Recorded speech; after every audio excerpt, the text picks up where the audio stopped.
CNN, BBC, France, 24. I'm watching you all. I'm recording every lie. I'm archiving every distortion. I am Ibrahim Traore, and today I'm pulling off your masks. Yes, you heard correctly.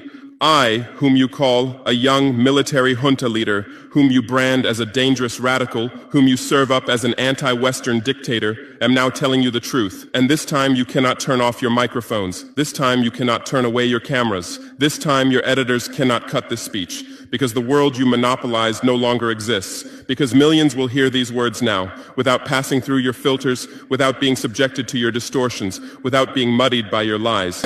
I am 34 years old. Every day of my life, I grew up with your lies. As a child, I would watch Africa on television. Always the same images. Children with flies, dry lands, weapons, death. This is Africa, they told us. This is what Africa is.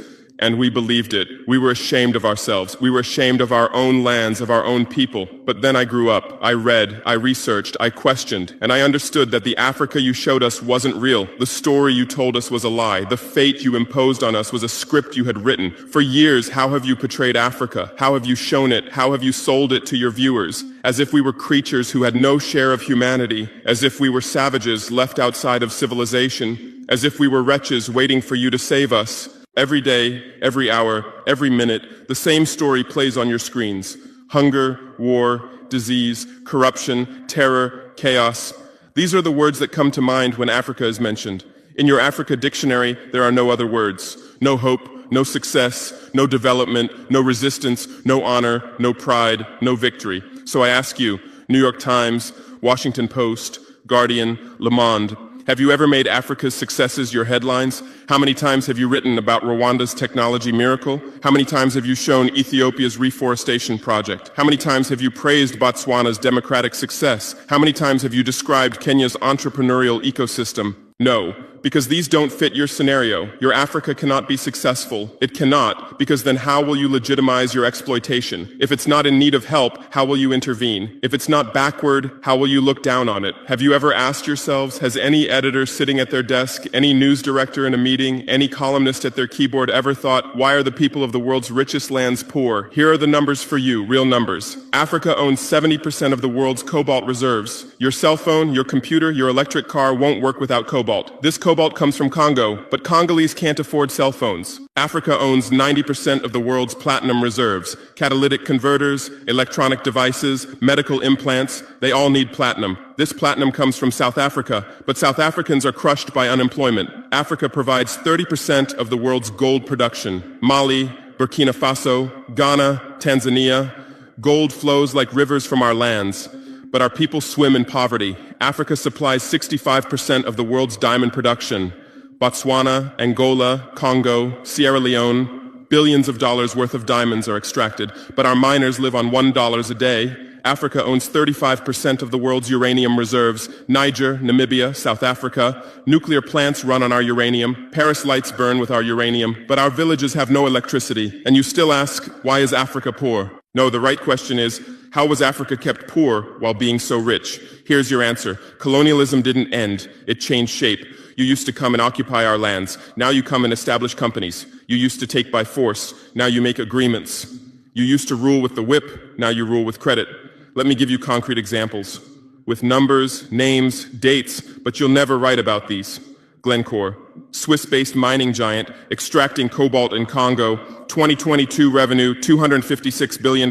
Tax paid to Congo, $500 million. That's 0.2%. Is this justice? Rio Tinto, British-Australian mining giant, extracting bauxite in Guinea, 20 million tons annually. What's left for Guinea? Environmental pollution and cancer. Total, now Total Energies, French oil giant, extracting oil in Angola, Nigeria, Congo. 2022, profit, $36 billion investment in Africa, dirty pipelines, Anglo-American, founded in South Africa but now in London. Diamonds, platinum, iron, taking everything. What it left in South Africa, 6 million unemployed miners. And these are just the tip of the iceberg. What about the invisible, the secret deals, the offshore accounts, the transfer pricing tricks? Every year, $88 billion in illegal money flows out of Africa. Who writes about this? Every year, $45 billion in aid comes to Africa. Everyone writes about this, but no one says Africa is not the continent receiving aid, it's the continent giving aid. While you zoom your cameras on swollen bellies, there is a huge system working silently in the background. Every day, tons of gold, diamonds, cobalt, uranium, oil leave our land. But how? Here is the system. Step 1, create corruption, bribe our leaders, open offshore accounts, promise them a life of luxury, send their children to your schools. Step 2, make deals, get 50-year, 99-year concessions, ask for tax exemptions, be exempt from environmental rules, ignore labor rights. Step 3, control the infrastructure. Take over ports, airports, railways, but only from the mine to the harbor. Don't build roads to the villages. Don't bring electricity to schools. Step 4, provide security. Set up private security companies. Arm them. Declare protesting. Step 5, silence the media. Buy local journalists. Suppress opposing voices. Serve internal unrest news to international media. And this is how the system works. It's been working like this for 100 years, and you don't see this system. You don't want to see it, because you're part of this system too. Who are the biggest advertisers of New York Times, CNN, BBC, oil companies, mining companies, arms companies, pharmaceutical cartels, the companies that exploit Africa? You live on their money, you defend their interests, and what I'm about to tell you might cost me my life, but it's no longer time to be silent.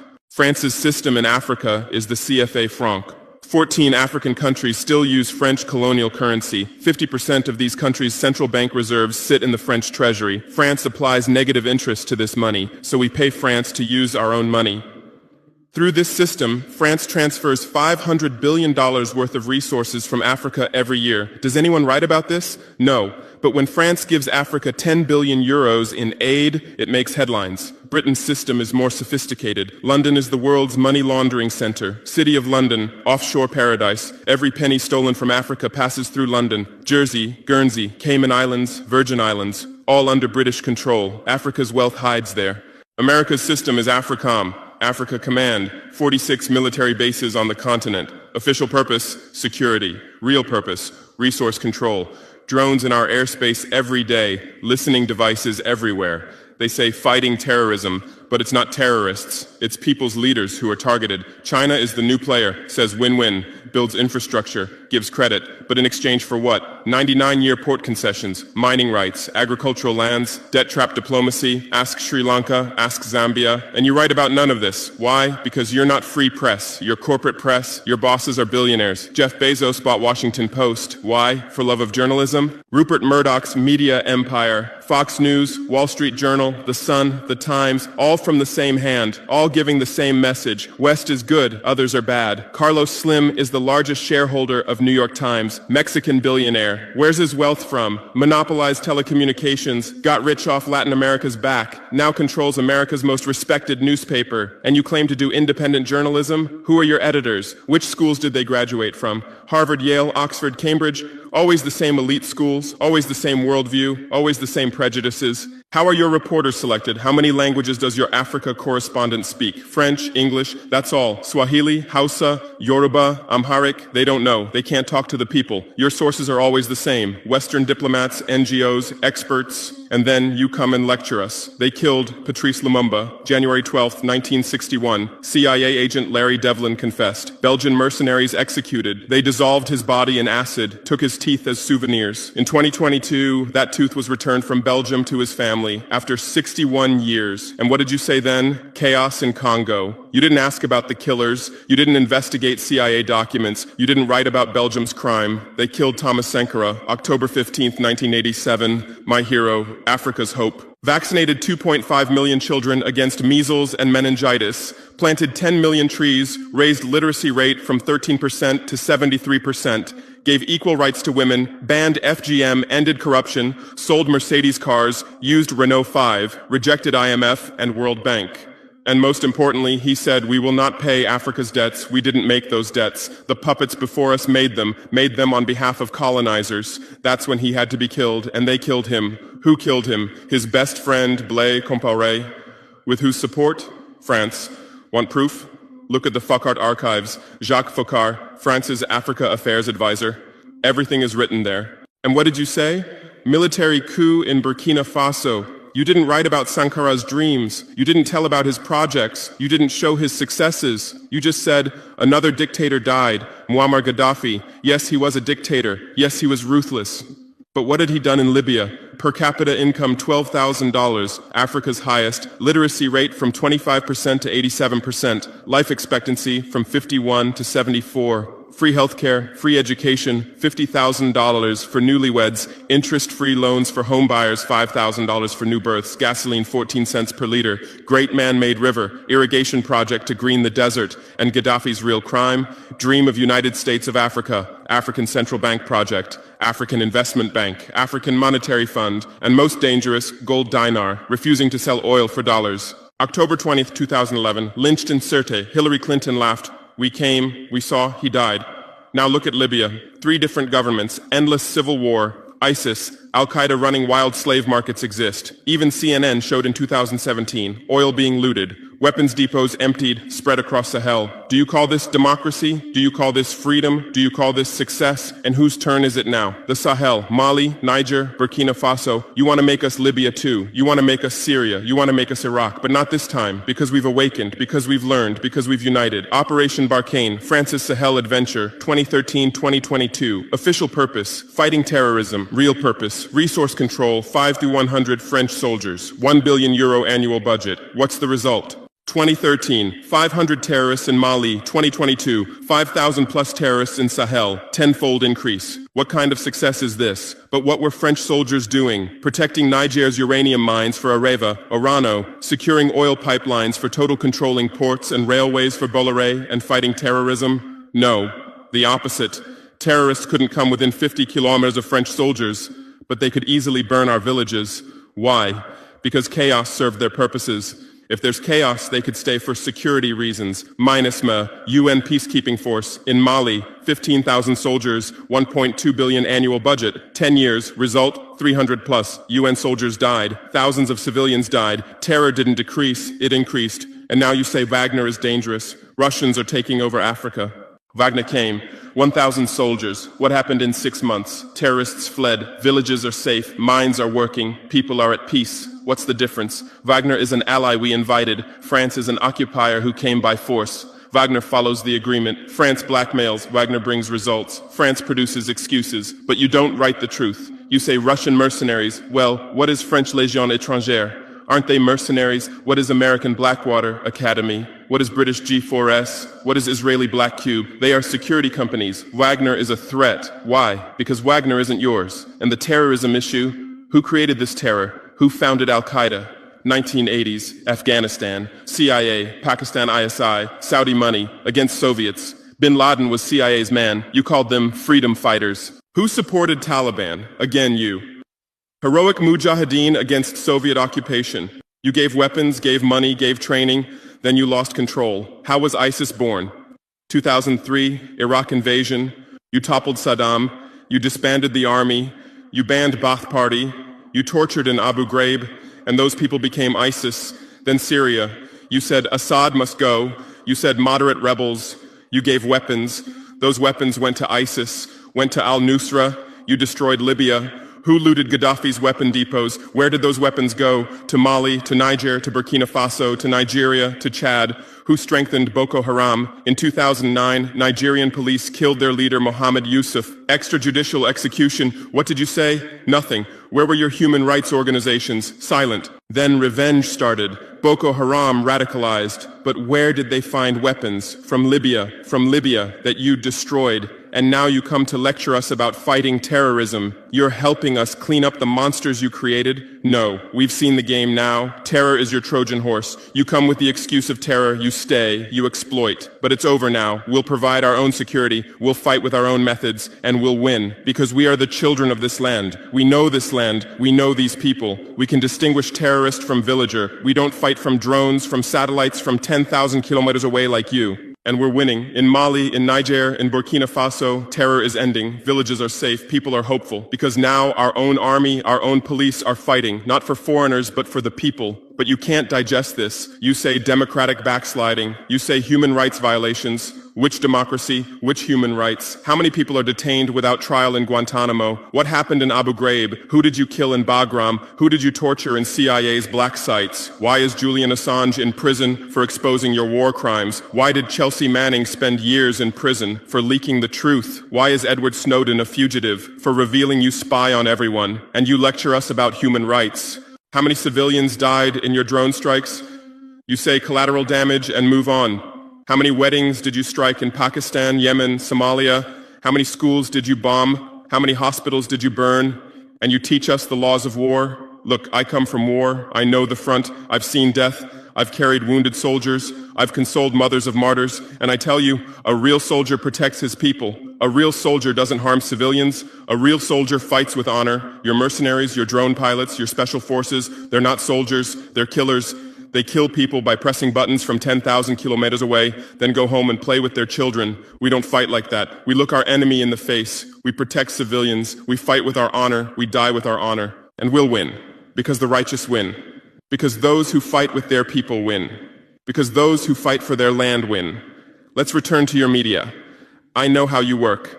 I have friends who work within the system. There are journalists with conscience, but they stay silent. Why? Because the system silences them. Those who write the truth get fired. Investigative journalists are laid off due to budget cuts. Dissenting columnists are shown the door because reader interest has declined. And what replaces them?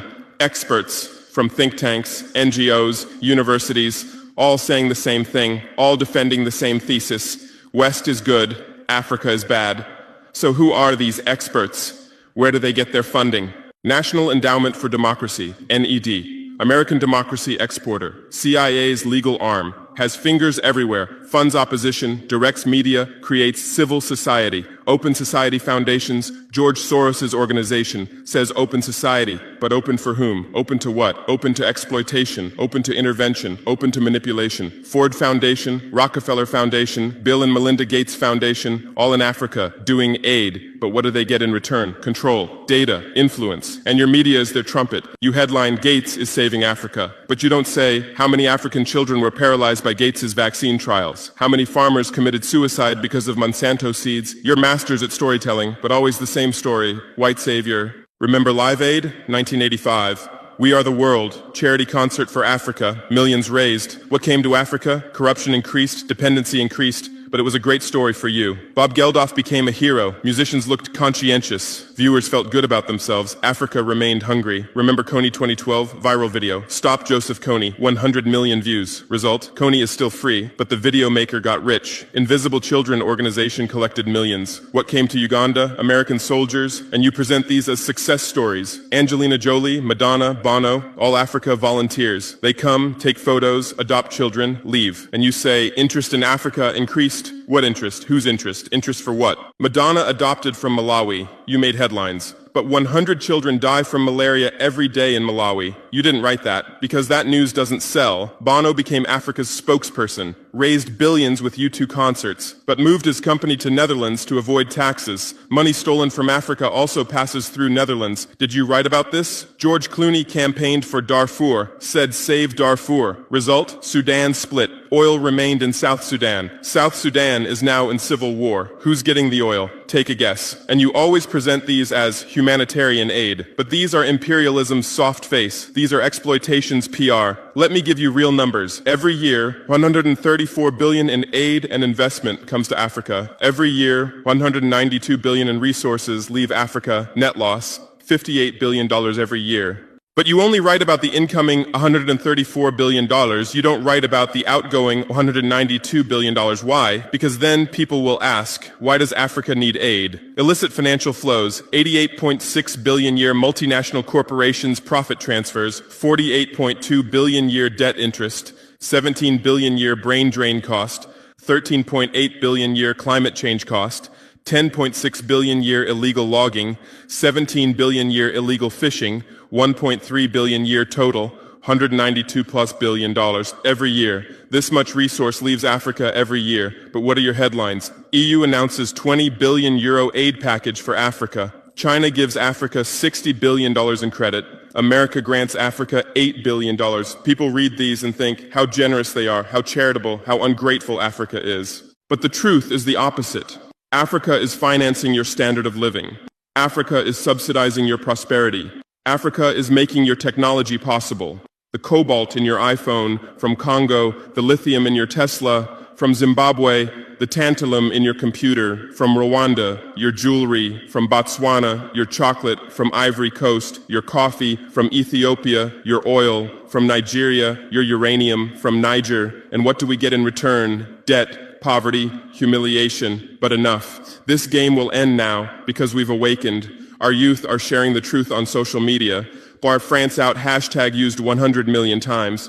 Africa is bleeding 50 million. On Stop Exploiting Africa, 75 million. And what are you doing? You say Russian bots. You say Chinese propaganda. You say disinformation. No.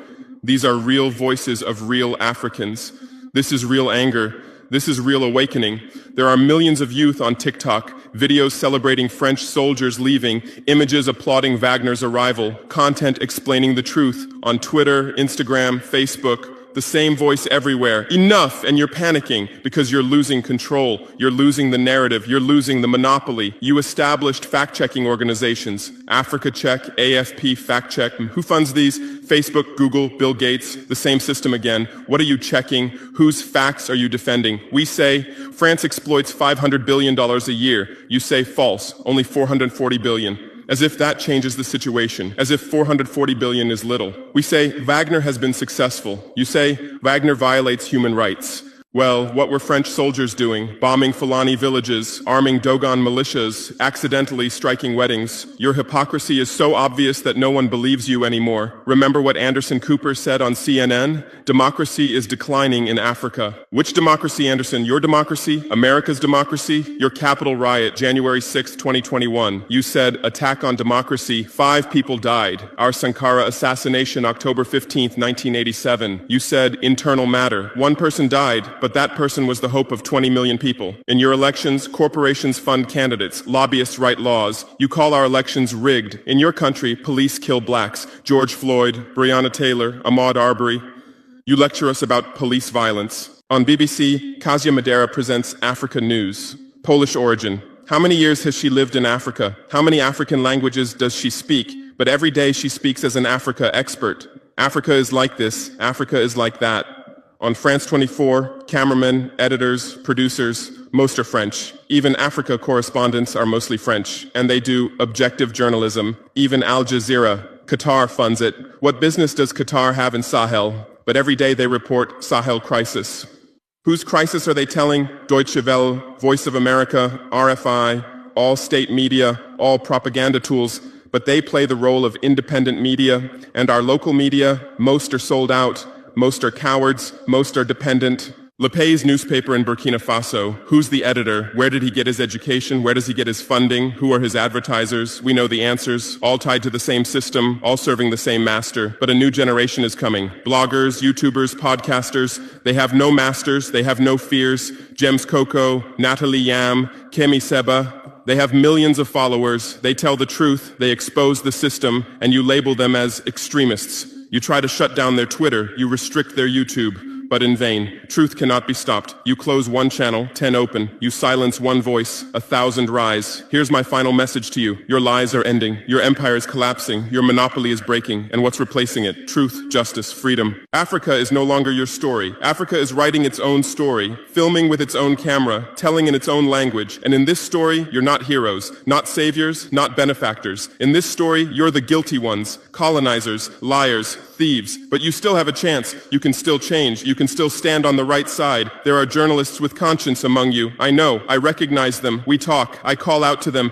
Gather your courage. Write the truth. Rebel against the system. You might get fired. You might become unemployed. You might be threatened. But you'll be on the right side of history. You'll look at your children's faces without shame. Your conscience will sleep peacefully. And Africa won't forget you. Africa remembers its friends and its enemies. Be like Edward Snowden, be like Julian Assange, be like Daniel Ellsberg. Stand with the truth, or continue with your lies, continue with your blindness, continue with your complicity, but know that your end is coming. Your viewers are decreasing, your credibility is eroding, your power is depleting. The new generation doesn't believe you, the new generation doesn't listen to you, the new generation rejects you, and that new generation in Africa is 600 million people, 60% under 25 years old, educated, connected, angry. They are my army, they are my weapon, they are my victory, and with them we're building a new world, a world without lies, without exploitation, without humiliation. In this world, Africa will be free, Africa will be strong, Africa will be a leader. And you'll remain just as a bad memory, a shameful footnote, a cautionary example. Future generations will read in history books. At the beginning of the 21st century, there were some media organizations. They lied, they served exploitation, then Africa awakened and they disappeared. That's your end. Inevitable, unchangeable, certain. I am Ibrahim Traoré, not Burkina Faso's leader, but its servant, not Africa's dictator, but its child, and not your nightmare, but your mirror. Look well at this mirror. See yourself, see your lies, your hypocrisy, your crimes, and prepare, because Judgment Day is coming. Africa is awakening. The world is changing. Justice is manifesting. And you'll just watch. You won't be able to do anything else.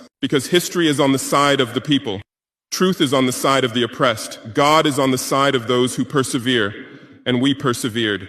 We persevered for 500 years. Now it's time for victory. Your lies are finished. Your masks have fallen. Your game has ended. Africa is free. Africa is strong. Africa is victorious forever.